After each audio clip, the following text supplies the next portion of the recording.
Hey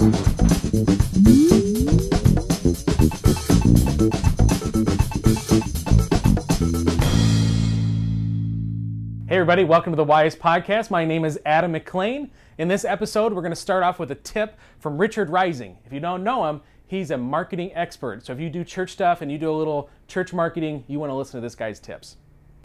You know, about 13 years ago, God called my wife and I out of a world of working in corporate marketing with some of the corporate giants like Nike, North Face, Intel, Motorola. He called us out of that to serve the body of Christ. We went from executive level salaries down to literally qualifying for welfare in order to serve the body. And through the last 13 years of my life, we've dedicated ourselves wholly and brought on a whole team that we've been able to help serve churches and help them reach people more effectively. And one of the things that I'm always fascinated by is how little we realize that marketing plays a role in everything that we do. One of the things that we ask God, how do we communicate marketing to youth pastors? How do we communicate it to pastors? And God gave us the insight. He said, you know what? Marketing is the management of perception.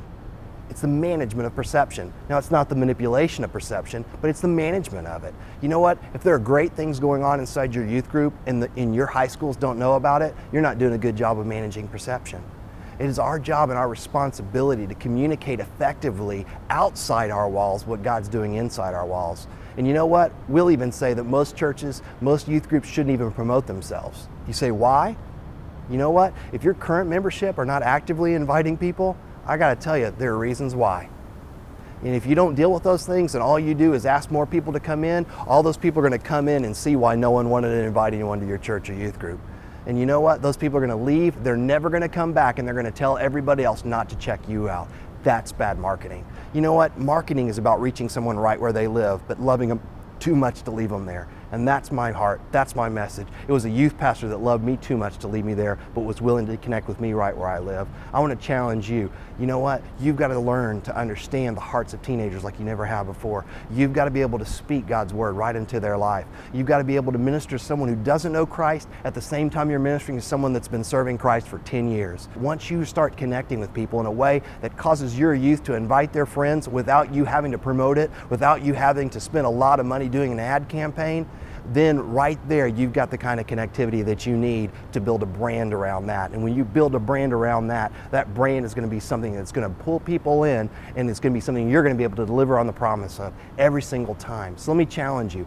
Learn to connect with people like never before and build brand around your ability to connect with them. You know what? If you're not seeing growth, it's not time to rebrand. If you're not seeing growth, it's not time to rename your youth group. You've got to be able to reach them right where they're at. And when you do that, God will bring you the rest.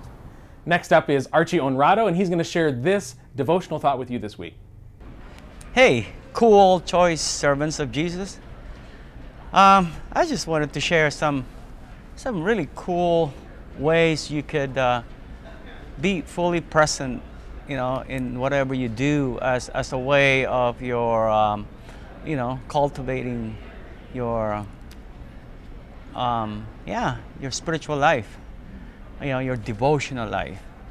And so, one of the things that I do is really to be always fully present to whatever I do. Whether I'm, doing the dishes or, driving or cleaning and doing the laundry.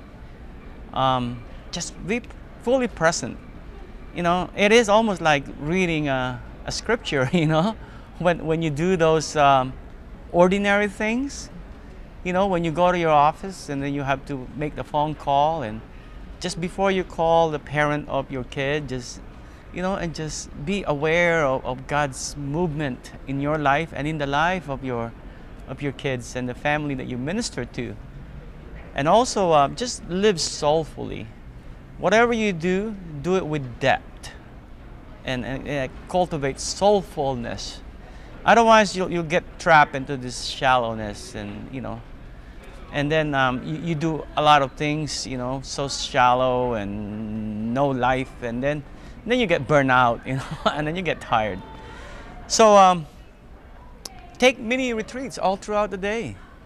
Even from your parking lot to your computer, just take a few moments, seconds to look at the plant, and the water cooler, you know, and the when you say hi to a co-worker, just be aware of the presence of God, and that is devotional right there.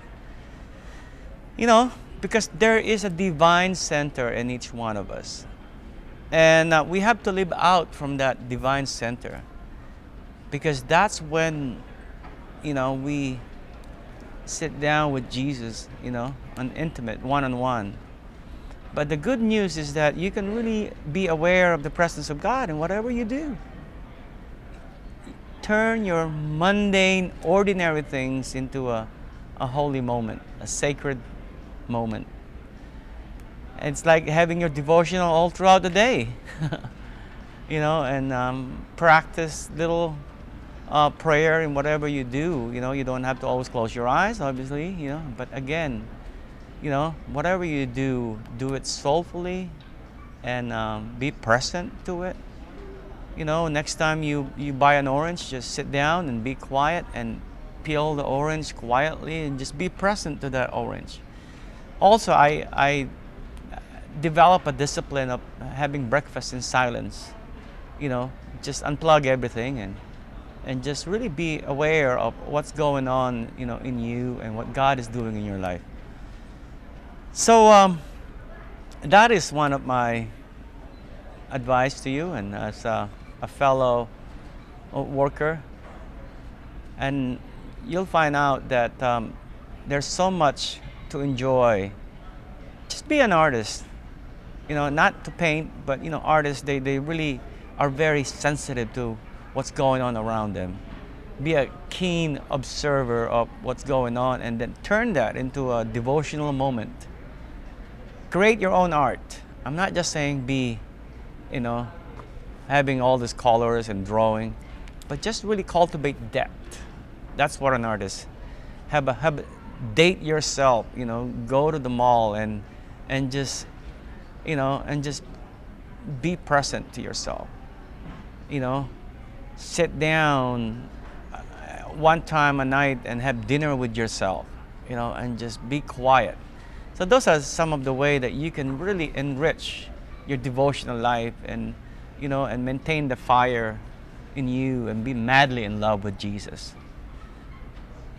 Thanks for watching the podcast this week. As always, I want to invite you to connect with me. You can send me an email at adam@youthspecialties.com, or look me up on Facebook or MySpace or Twitter or any of those other social networks that you use. We want to remind you, just like we do every week, that what you do in your church matters. You might not hear from your boss, you might not hear from parents, you might not even hear it from the kids in your ministry, but what you do matters. It matters to those people, but it especially matters to God. Keep doing what you're doing. We love you, and we'll see you next week.